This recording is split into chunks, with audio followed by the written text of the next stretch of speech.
जय हिंद। आज के इस वीडियो में जानेंगे साइंस क्लास 9th में जो एग्ज़ाम में जो पूछा जा रहा क्वेश्चन है, जो 21, 22 और 20 में पूछी से, तो उसका कुछ जो टॉपिक है, कॉन्सेप्ट है, वो जानेंगे।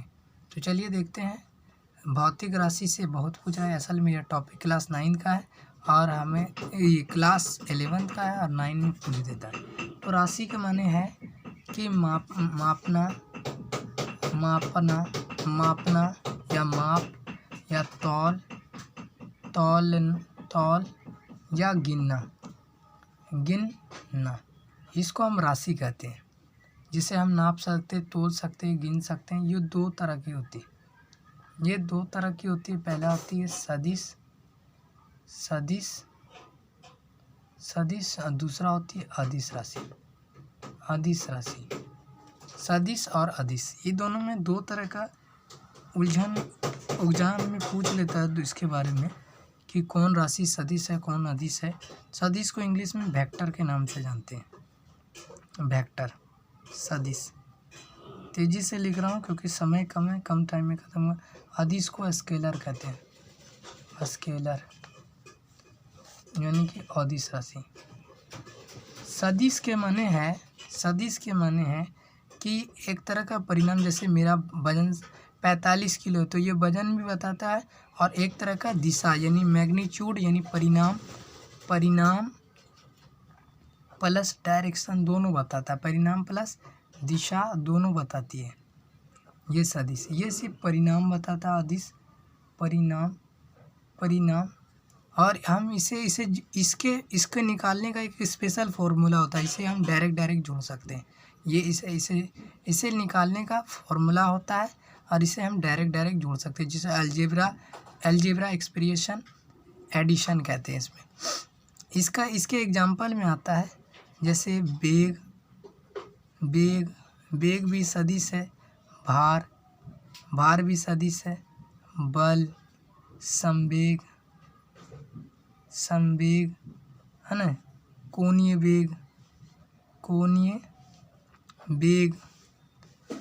बेग के साथ साथ आता है विस्थापन भी दिशा भी बताता है।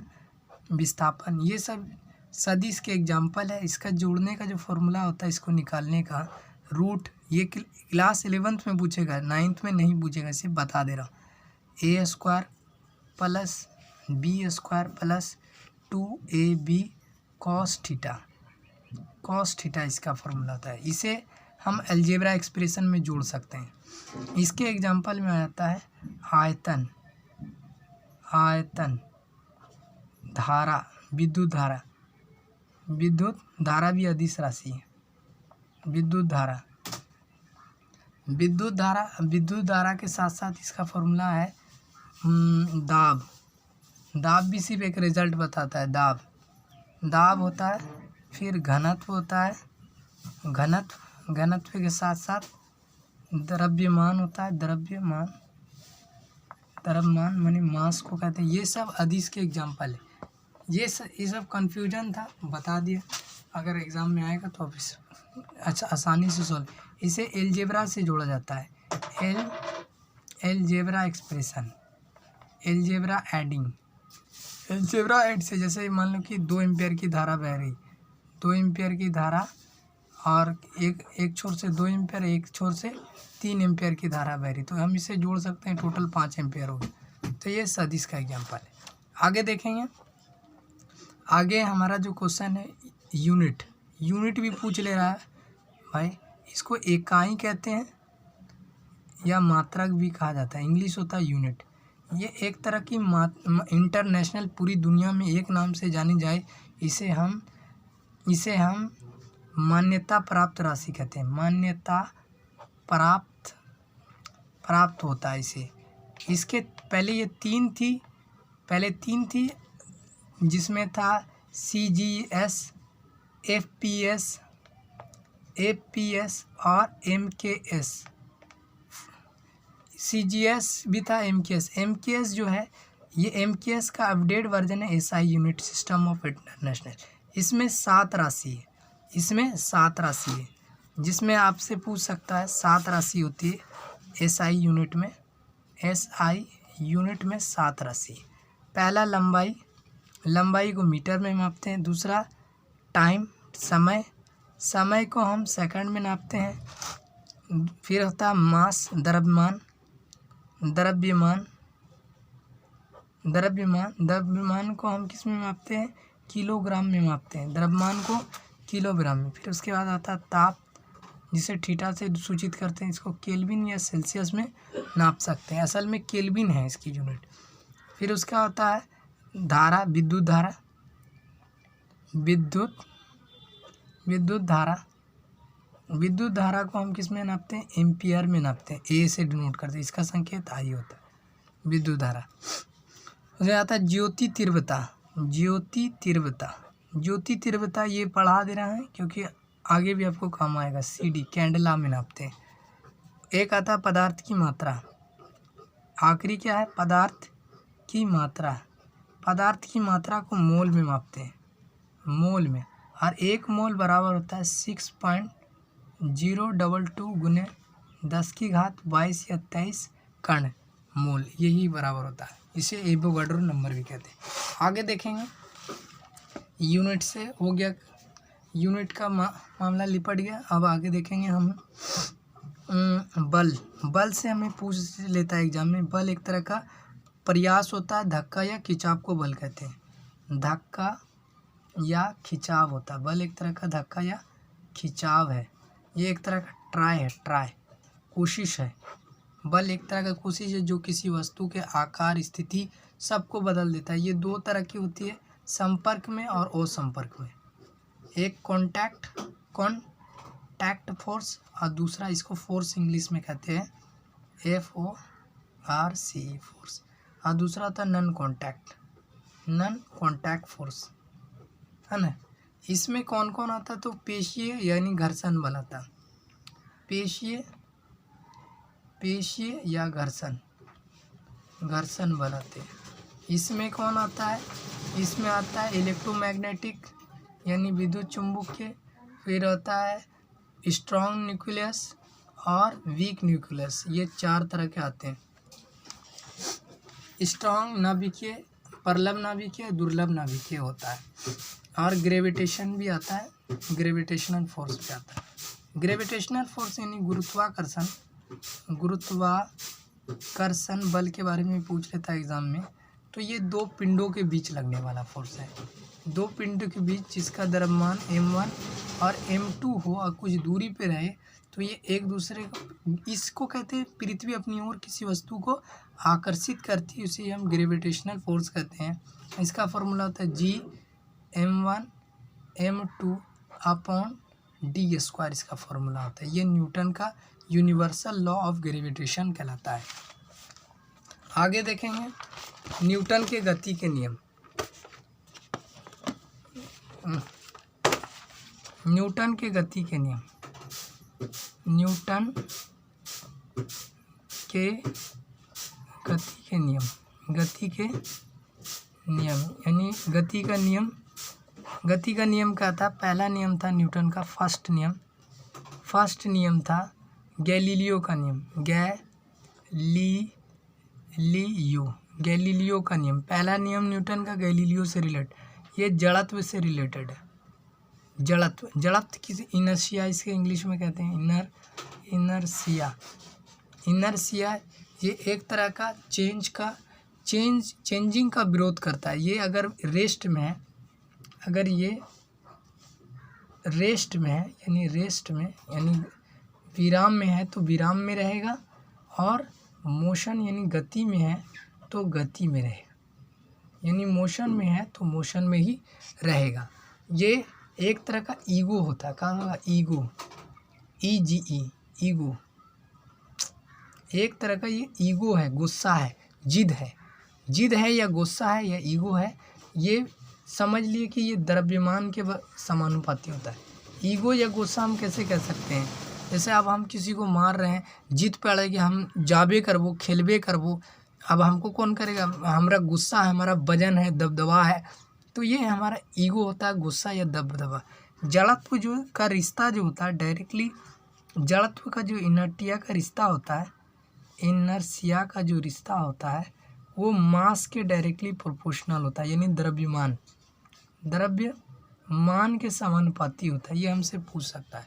जड़त्व किसी वस्तु का वह गुण है जो किसी वस्तु को विराम में है तो विराम में ही रखेगी और गति में है तो गति में ही रखेगी, जब तक कि उस पर बाह्य बल कार्य न करे। दूसरा नियम है संवेग। संवेग से रिलेटेड मोमेंटम बराबर होता है एम वी है या एफ बल बराबर होता है मास इंटू एक्सेलरेशन। इसका और ये दोनों का यूनिट सेम होता है। मास को हम केजी में मापते हैं और एक्सेलरेशन को किस में मापते हैं, मीटर पर सेकंड स्क्वायर में। मीटर मास को केजी में मापते हैं और ए को एक्सेलरेशन को मीटर पर सेकंड स्क्वायर में मापते हैं। ये दोनों के यूनिट लगभग सेम होती है। आगे देख लेंगे। बल हो गया, गति के नियम हो गए, गति का तीसरा नियम बता देंगे। एक्शन रिएक्शन होता है। एक्शन और रिएक्शन, क्रिया प्रतिक्रिया। अगर हम किसी को तबड़ाक मारेंगे तो कोई हमें तबड़ाक मारेंगे। इसी के लिए बंदूक की जो गोली निकलती है, ये बंदूक है। अगर बंदूक से जो निकल रही गोली जितने वेलोसिटी से यानी जितने वेग से ये गोली निकलती है उतना ये पीछे भी फेंकती है। जितना ये आगे फोर्स लगा, जितने वेलोसिटी या जितने फोर्स से ये आगे निकलती है उतना पीछे भी झटका देती है। इसे ही कहते हैं एक्शन रिएक्शन। न्यूटन के गति का तीसरा नियम है। फिजिक्स का आज हमने इतना देख लिया और कार्य के बारे में पढ़ेंगे। कार्य बराबर होता है कार्य का फॉर्मूला होता है बल गुने डिस्प्लेसमेंट। बल गुने दूरी को हम कार्य कहते हैं। इसको W द्वारा सूचित किया जाए। इसे जूल में मापते हैं। जूल में मापते हैं। इसको जूल्स में मापते हैं। कार्य को जूल्स में मापते हैं। हिंदी में ऐसे होता है जूल। ठीक है, कार्य को हम जूल में मापते हैं। और कार्य करने की क्षमता को हम क्या कहते हैं, एनर्जी। कार्य करने की एक तरह का क्षमता यानी पावर है। एक तरह के कार्य करने की क्षमता या पावर है। और कार्य करने की दर, ये क्षमता है, ये कैपेसिटी है। कैपेसिटी होता है, कैपेसिटी है। और पावर क्या कहता है, कार्य करने की दर। कार्य करने की दर को हम क्या कहते हैं, शक्ति कहते हैं। कार्य करने की दर को शक्ति या पावर कहते हैं। इसको भी जूल में मापा जाता है और इसको दो चीज़ में मापा जाता है।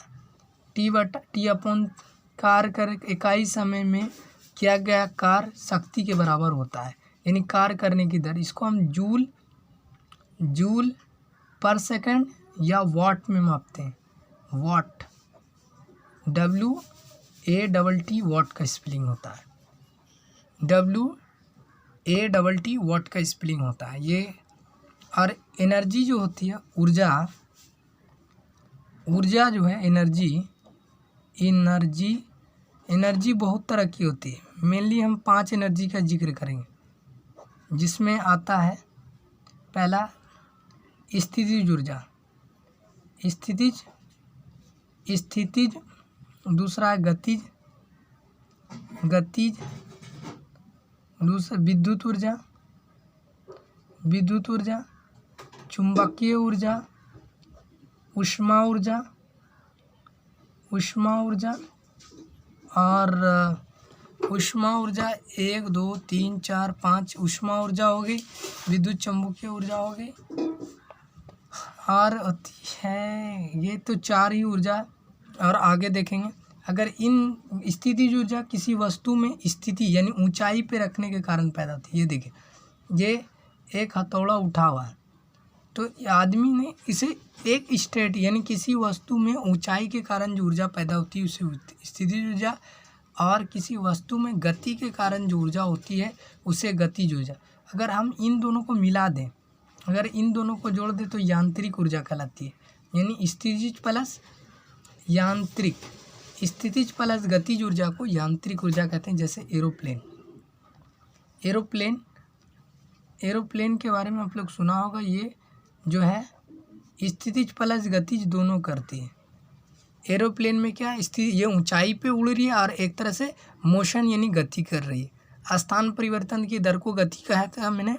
गति ये दो तरह की होती है। गति के बारे में जाने, इसी ऊर्जा, विद्युत ऊर्जा के बारे में तो आप जानते हैं, इलेक्ट्रिक एनर्जी, चुंबकीय ऊर्जा, मैग्नेटिक एनर्जी, इससे बल, उष्मा ऊर्जा यानी जलने से गर्मी को हम उष्मा ऊर्जा। अभी गर्मी का मौसम चल रहा है, जून की सड़ी गर्मी होती है, तो इसे उष्मा ऊर्जा यानी गर्मी से पैदा होती है, ये रगड़ने से उत्पन्न होता है। विद्युत ऊर्जा तो आप जानते ही हो, विद्युत वाले चैप्टर में मैंने पढ़ा दिया विद्युत ऊर्जा। आप उसका वीडियो हमारे चैनल के सब्सक्रिप्शन में देख सकते हैं, वो वीडियो मैंने बनाया हुआ है ऑलरेडी। 9th का बहुत सारा ऑब्जेक्टिव सॉल्व कराया है, उसको आप ज़रूर देखें जिससे आपको फ़ायदा पहुँचे। अब गति के बारे में आज लास्ट टॉपिक है मोशन, क्योंकि वीडियो लंबा हो रहा है, जल्दी से ख़त्म करना। गति कार्य के बारे में थोड़ा सा और बता देंगे, क्योंकि कार्य से रिलेटेड बहुत चीज़ पूछ लेते हैं।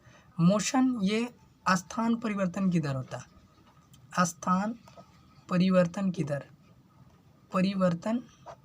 की दर यानी कि चेंज ऑफ स्टेट को चेंज करना, अपने अवस्था को चेंज करना, ये गति कहलाता है। ये दो तरीके से होता है, सरल रेखीय गति और दूसरा होता है विवृतीय गति।